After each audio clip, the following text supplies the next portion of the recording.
बनाई हो। ए हो विधाता हमर मौत कब आई हो। ए हो विधाता हमर मौत कब आई हो।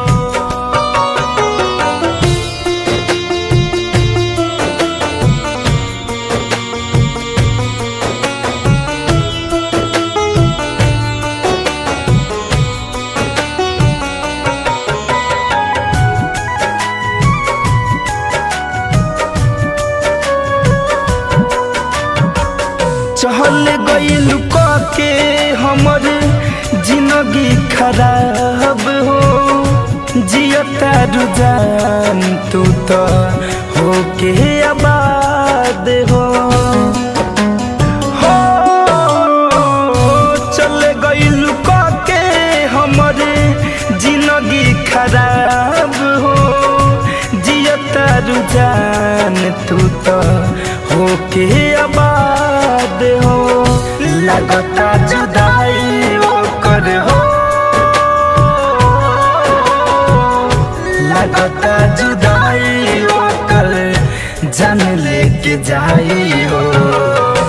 ए हो विधाता हमर मौत कब आई हो। ए हो विधाता हमर मौत कब आई हो।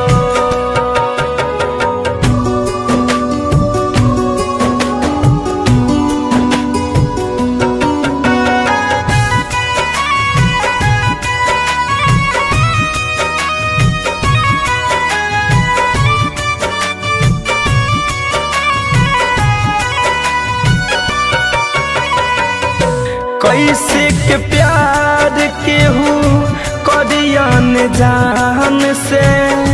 फैशन फिरोज खेला होता इंसान से। कैसे के प्यार केहू करियन जान से। शिव मन मोही खेला होता इंसान से। बिछड़ के धनंजय से